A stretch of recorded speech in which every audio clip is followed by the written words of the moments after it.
Las góndolas silenciosas sobre la laguna son como una introducción a la ciudad, suspendida entre el cielo y el mar.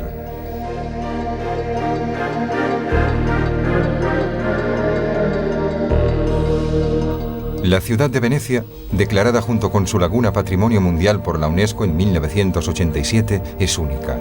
La realidad supera incluso a la leyenda.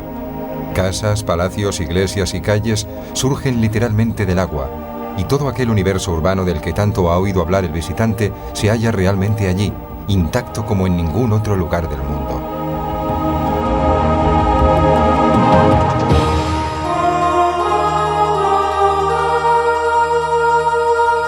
En eso reside su magia. Venecia invita a soñar porque ella misma es un sueño, el de su pasado.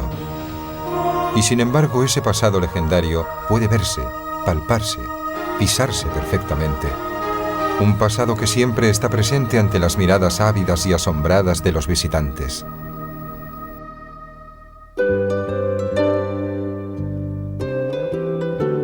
A partir del año 1000 y durante varios siglos, Venecia fue el centro comercial más importante de Europa, una potencia militar de primer orden e incluso un estado organizado con tal eficiencia que duró casi 1000 años. En el siglo XI, sobre la plaza de San Marcos, ya se alzaba la basílica homónima. Más adelante, en esa misma plaza, se construyeron el Palacio Ducal y las sedes de las procuradurías, lo que hoy llamaríamos ministerios, que cierran la plaza por los dos lados.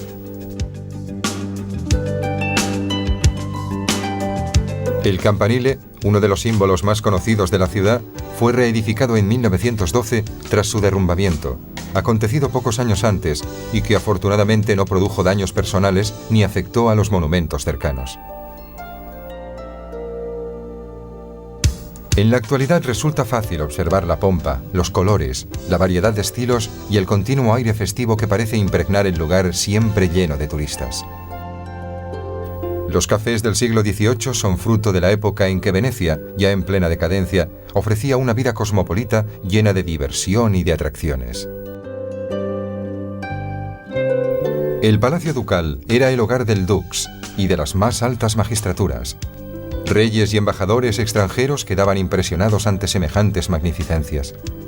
El palacio, de estilo gótico, o mejor dicho, gótico veneciano, fue construido entre el inicio del siglo XIV y mediados del XV, y se caracteriza por su esbeltez y colorido.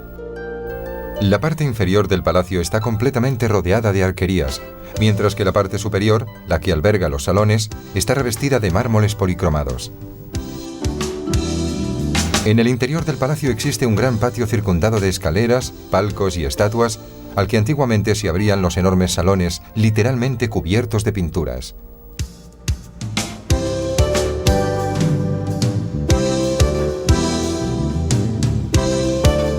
La Basílica de San Marcos está inspirada en los modelos de las iglesias de Constantinopla, en particular la de Santa Sofía.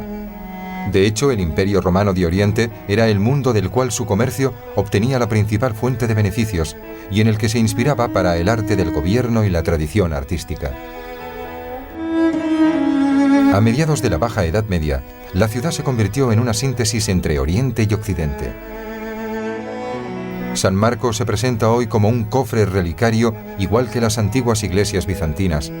Cada rincón de su superficie interior está decorado con mosaicos y pinturas.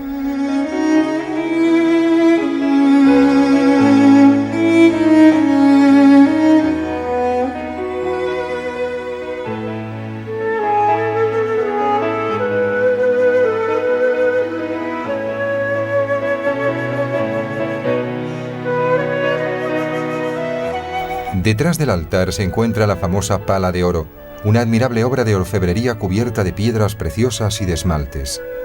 Sus artífices, venecianos y bizantinos, trabajaron en ella durante varios siglos. La riqueza de la ciudad era destinada a mayor gloria de Dios en una constante mezcla de religiosidad y de absoluta falta de escrúpulos en la consecución de objetivos profanos.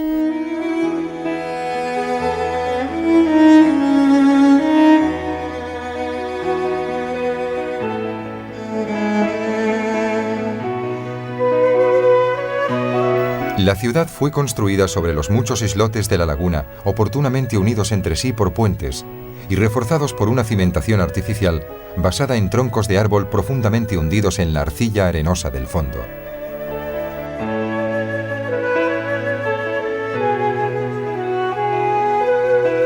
La trayectoria no rectilínea de las construcciones se debe precisamente a la necesidad de edificar sobre los espacios más compactos y resistentes de las islas. Los principales canales de la actualidad, como el Gran Canal, siguen el curso de antiguos riachuelos que desembocan en la laguna y de allí vierten al mar. La góndola constituye la embarcación por excelencia para desplazarse por la ciudad, y su refinada construcción es el fruto de experiencias seculares.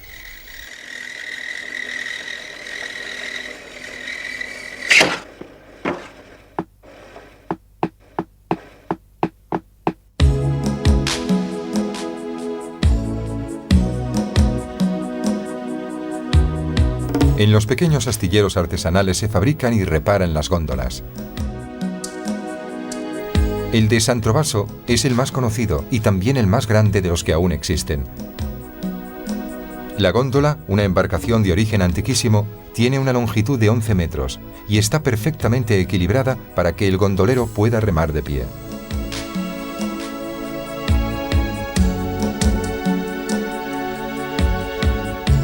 La fabricación de la góndola es el último vestigio de una importantísima industria, la de la construcción naval, que se desarrollaba en el Arsenale. Esta actividad era, junto con el comercio, el principal motor de la economía de Venecia.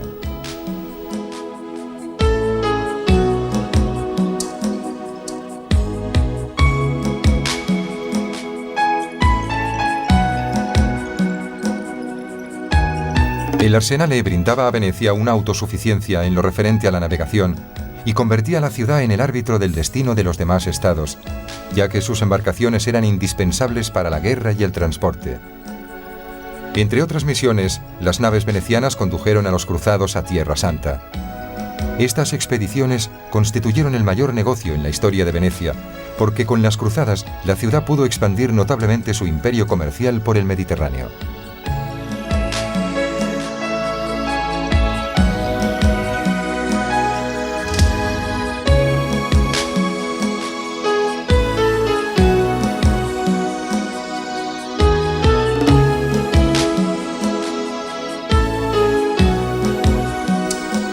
Cuando se visita Venecia, uno tropieza con nombres pintorescos que identifican las diversas vías de agua y los caminos peatonales. Están los canales, es decir, las vías de agua principales y las secundarias, las calles adoquinadas y las ribas o escalerillas que conducen desde los canales hasta los edificios.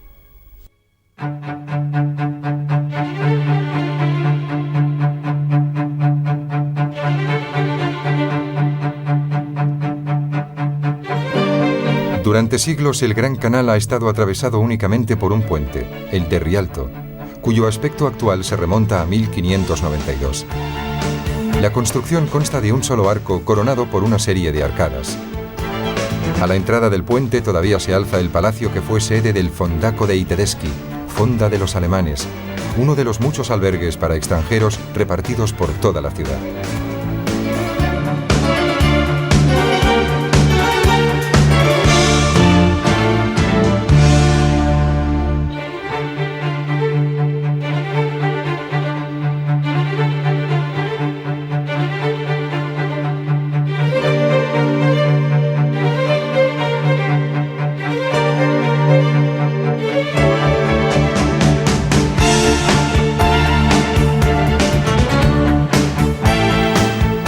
A lo largo del canal se concentran los palacios de los mercaderes y de los nobles venecianos.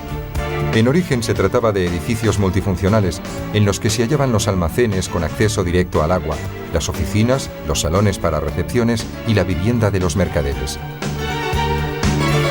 A partir del siglo XVI, tras los cambios que se produjeron en la estructura económica de Venecia, los edificios fueron haciéndose cada vez más suntuosos y perdieron su carácter comercial para convertirse en las lujosas residencias de financieros y terratenientes.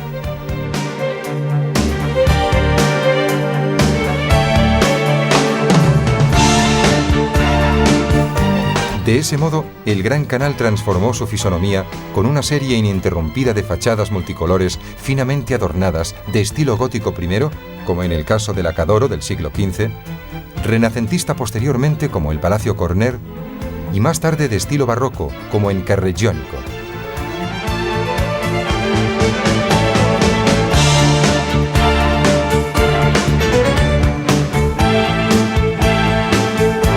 La población artesana se agrupó en los canales laterales. La importante comunidad judía de Venecia se concentró en un barrio cerrado, denominado gueto. Un nombre que fue aplicado posteriormente a los barrios de características similares de todas las ciudades de Europa.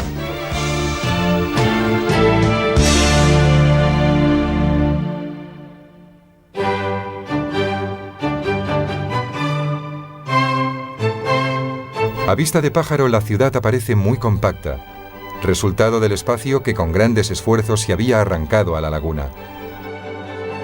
Aquí y allá, el laberinto de construcciones y de vías de agua queda interrumpido por campos y huertos. El centro de los distintos barrios, que por lo general contaba con una iglesia, un pozo público y a menudo con huertos, se convirtió en plazas en las que se desarrollaban las actividades públicas del barrio.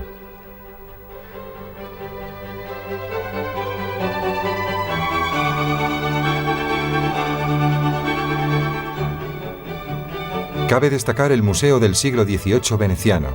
En su interior, en las fastuosas salas con frescos de Giovanni Battista Tiepolo, se halla una documentación completa de la vida y de la cultura veneciana de aquel siglo: muebles, lacas, trajes, tapices y pinturas.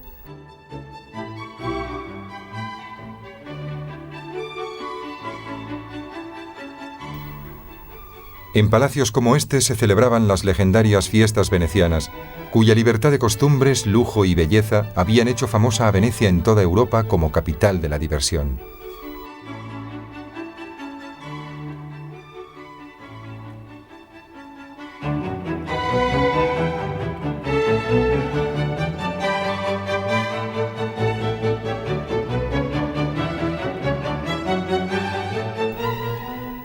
Venecia fue una de las capitales italianas del arte. Además de la iglesia y la nobleza, hubo otros comitentes de obras artísticas, las denominadas scuole. En realidad, estas escuelas eran corporaciones mercantiles o artesanales que proporcionaban asistencia a sus miembros y que además promovían sus actividades artísticas. La Scuola di San Rocco nació como una cofradía con la misión de prestar asistencia a los enfermos durante las numerosas epidemias de la época. El edificio, construido durante el siglo XVI con formas renacentistas, debe su fama a las pinturas que decoran su interior, obra de Tintoretto.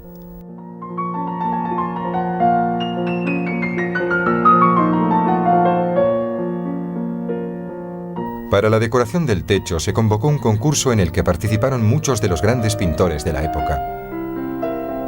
Tintoretto se presentó con la tela ya pintada y montada, declarando que quería ofrecérsela al santo. De ese modo ganó el concurso para decorar todo el palacio. Además del San Roque en la Gloria, Tintoretto pintó la crucifixión y otras escenas del Antiguo Testamento y de los Evangelios.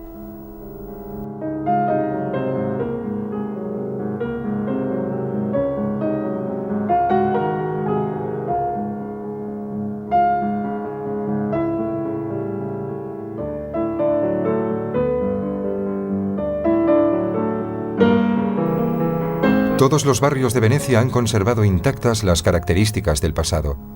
San Nicolò dei Mendighi, por ejemplo, era la iglesia del barrio de los llamados mendicantes o mendigos, ya que sus habitantes pertenecían a la clase social más baja.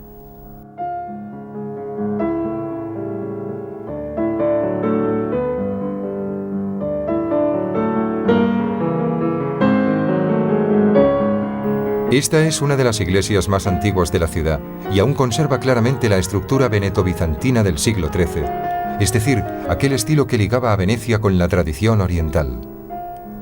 En aquellos mismos años, y tras haber contribuido a la financiación de la Cuarta Cruzada, Venecia había inducido a los príncipes cristianos a conquistar y saquear Constantinopla.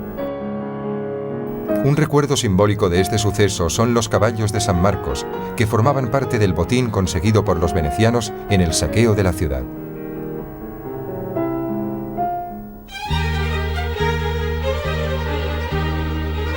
Venecia posee todas las características propias de una isla.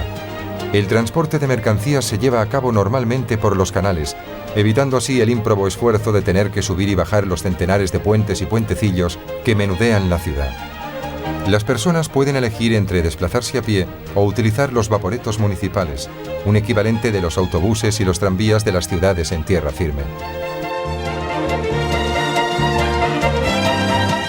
Cuando nos acercamos a Rialto, lugar en que surgió el primer núcleo originario de la futura ciudad, se advierte una gran concentración de tiendas. Incluso en la actualidad, a los numerosos comercios que pueblan la zona, se suma el mercado que sigue celebrándose allí a diario como en los tiempos pasados. En Rialto, Venecia sigue siendo una ciudad viva y popular y no únicamente una atracción turística.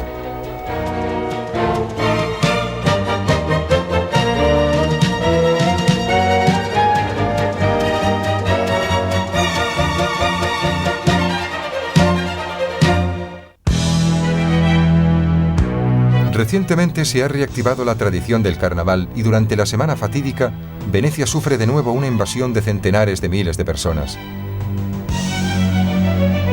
Numerosos artesanos confeccionan máscaras y trajes para bailes, cabalgatas y manifestaciones que reviven el recuerdo de la despreocupada ciudad del siglo XVIII, que se hundía alegremente en su irremediable decadencia. Música, arte, teatro y frivolidad ocupaban entonces el lugar de la política y del comercio, y la ciudad se convertía en el escenario de las empresas de Casanova y de los personajes de Goldoni.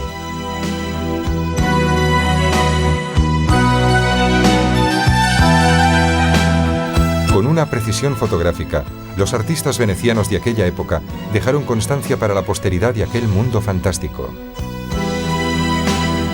Canaletto, Bellotto, Guardi, Tiepolo y Longhi nos han legado imágenes irrepetibles que los venecianos y los visitantes intentan imitar alborozadamente.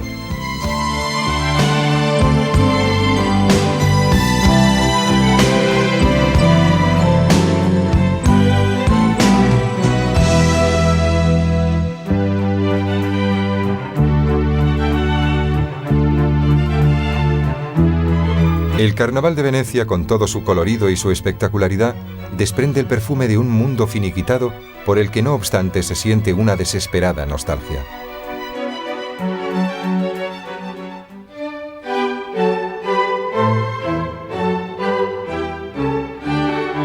El campo de los santos Giovanni y Paolo, un compendio de vida y de arte venecianos, está dominado por el monumento ecuestre que representa Bartolomeo Colleoni, obra de Verrocchio.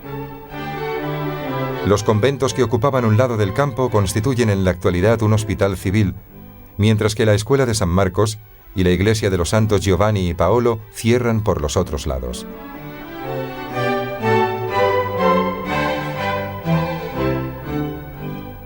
Los santos Giovanni y Paolo es, junto con la iglesia de Frati, el principal monumento de estilo gótico de la ciudad.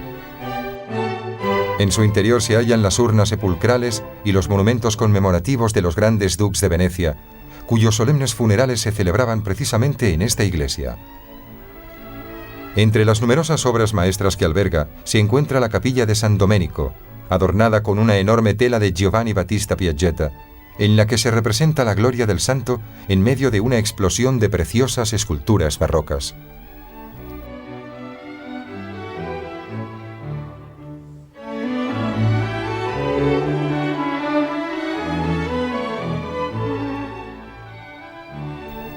Grandiosas vidrieras renacentistas rememoran el triunfo de la orden dominica.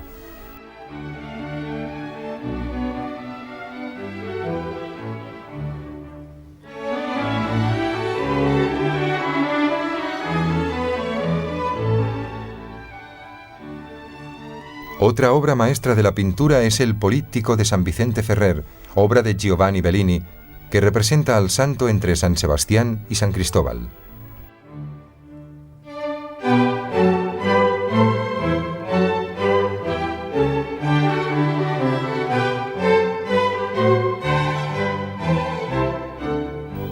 La fachada de San Moisés es un ejemplo de adaptación al ambiente veneciano de los distintos estilos arquitectónicos. Se trata de una iglesia medieval reconstruida en varias ocasiones y reestructurada finalmente en época barroca con un gran efecto escenográfico. El león de San Marcos, símbolo de la ciudad, aparece por todas partes. Su modelo originario es una antigua escultura probablemente de origen oriental o incluso chino. Símbolos, trajes y decoraciones del pasado reaparecen también con ocasión de la regata histórica que se desarrolla cada año el primer domingo de septiembre.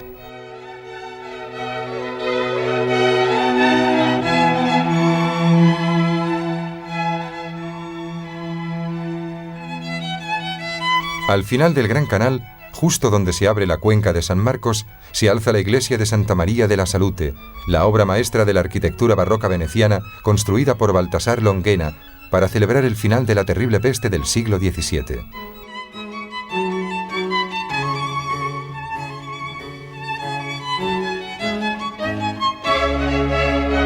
La gran mole de mármol, adornada de estatuas, tiene la forma de un octágono y está dominada por una enorme cúpula. El efecto es muy espectacular.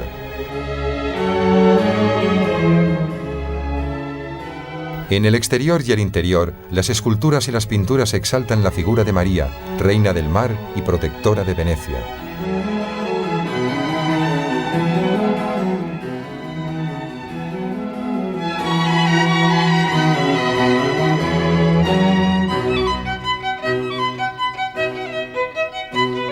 La iglesia Santa María de la Salute, a la cual está adosado el edificio de la antigua aduana, cierra uno de los ángulos de la cuenca de San Marcos, separando el Gran Canal y el Canal de la Giudecca.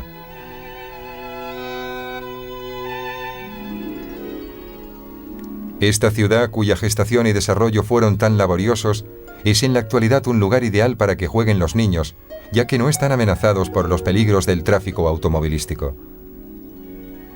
La evidente separación entre los transportes colectivos y de mercancías y los desplazamientos de los peatones convierten a la ciudad paradójicamente en un ejemplo modernísimo de ciudad futurista.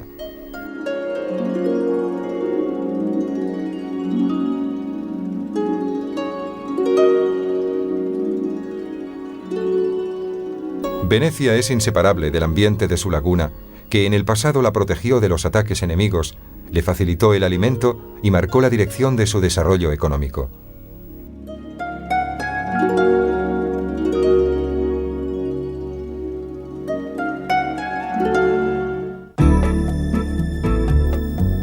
Las curvas del Gran Canal a vista de pájaro nos remiten a la compleja historia de los cursos de agua de la laguna. El agua también forma aquella especie de enorme plaza que es la Cuenca de San Marcos, un espacio delimitado por la Plaza de San Marcos y la isla de San Giorgio. Vistas desde arriba, las arquitecturas venecianas traicionan su origen y sus transformaciones. San Giacomo dell'Oreo, cuya fundación se pierde en la Alta Edad Media, fue reconstruida en época románica. Más tarde se añadieron los 3 ábsides y la pequeña cúpula.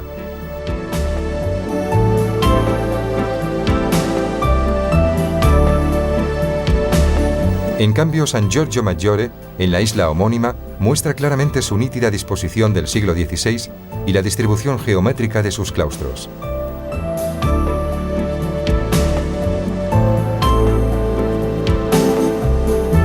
En la actualidad, en la isla de Torcello, solo hay unas pocas casas, un viejo palacio y 2 espléndidas iglesias antiguas, y sin embargo, fue aquí donde surgió el núcleo de la primera Venecia, cuando los habitantes de las ciudades romanas de la costa se instalaron en ella huyendo de las invasiones bárbaras. Con el tiempo, incluso las piedras de las viejas ciudades fueron trasladadas a la isla hasta que no surgió un nuevo y mayor centro en tierra firme. El campanario que sobresale en el paisaje es el de la iglesia de Santa María Assunta, fundada en el 639 y cuyo interior está decorado con unos preciosos mosaicos veneto-bizantinos. Al lado se halla Santa Fosca, otra sugestiva iglesia medieval rodeada por un pórtico.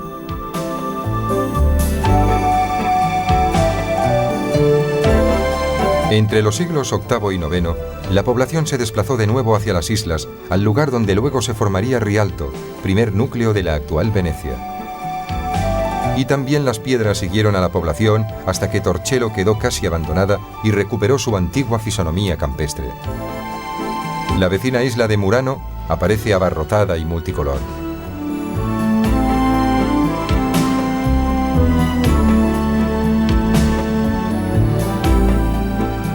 Las minúsculas casitas que se pintan cada año para protegerlas de la corrosión del salitre eran las viviendas de una población dedicada a la pesca. Hoy, aparte de esta ocupación o de la actividad artesanal del bordado, sus habitantes se dedican mayoritariamente a la fabricación de objetos de vidrio en Murano o bien trabajan en Venecia.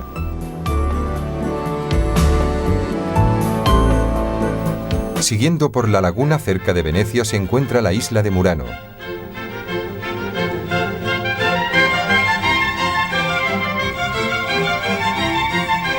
Tan antigua como Torcello, el desarrollo de Murano, sin embargo, no comenzó hasta el siglo XIII, cuando las vidrierías de Venecia fueron trasladadas a esta isla, ya que en la ciudad el peligro de incendio era muy grande. El monumento más conocido es la iglesia de los Santísimos María y Donato, cuyo decoradísimo ábside y el campanario constituyen una síntesis del arte oriental y románico.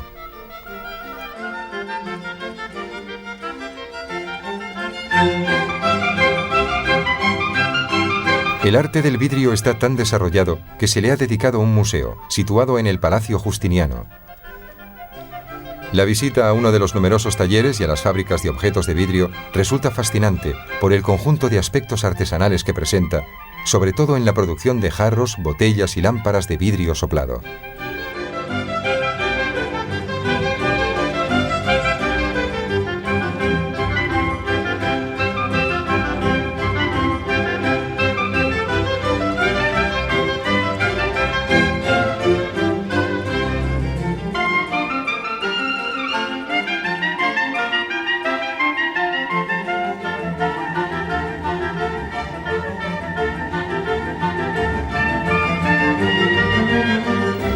En la pequeña isla de San Francesco del Deserto se encuentra un convento franciscano con 2 claustros, construido a partir del siglo XIII, y que luego quedó deshabitado a causa de la malaria. De ahí proviene el sobrenombre del Deserto.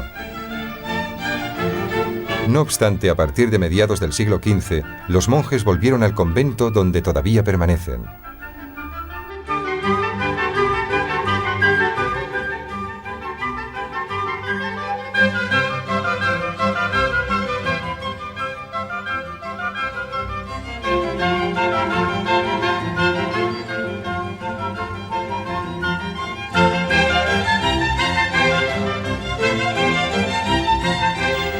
En esta parte de la laguna, el paisaje es muy mutable, a causa de las mareas que cubren y descubren su fondo, dejando a la vista plantas palustres y cañas.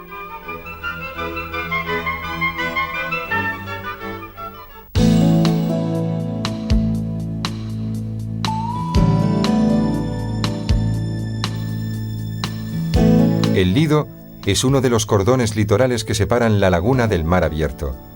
Se trata de una franja de arena de 12 kilómetros de longitud, cuya formación se ha debido al aporte arenoso de los canales.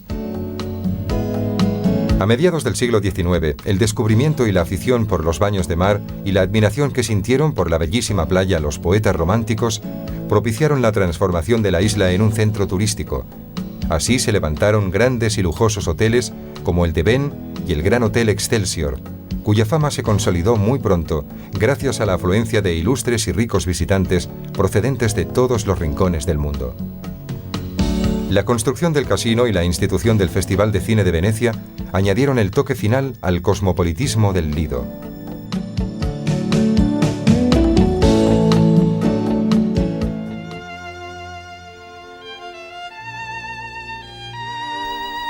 En Venecia todas las horas y todas las estaciones del año son mágicas. Resulta tan fascinante perderse paseando entre la niebla invernal como dejarse mecer en una góndola durante un atardecer estival. El sol del mediodía, el alba o el crepúsculo aportan matices de colores siempre nuevos sobre los antiguos revoques, sobre los mármoles y sobre los ladrillos de la ciudad. Y el agua, con el vaivén de sus reflejos, duplica la fascinación.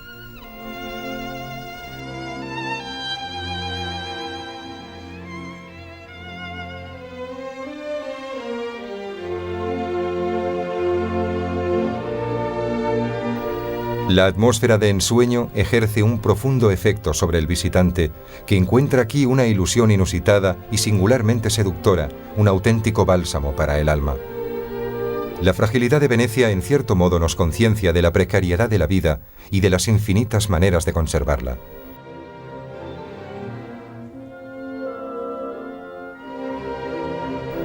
Tal vez la función más significativa de Venecia se desarrolla precisamente ahora, que ya no es la oscura y legendaria ciudad de los mercaderes despreocupados y de un gobierno implacable en su persecución por el poder. Hoy, lo que conmueve profundamente es el arte, la fantasía, la tenacidad y al mismo tiempo la ligereza con la que el pueblo y los artistas venecianos han materializado y dado forma a un sueño.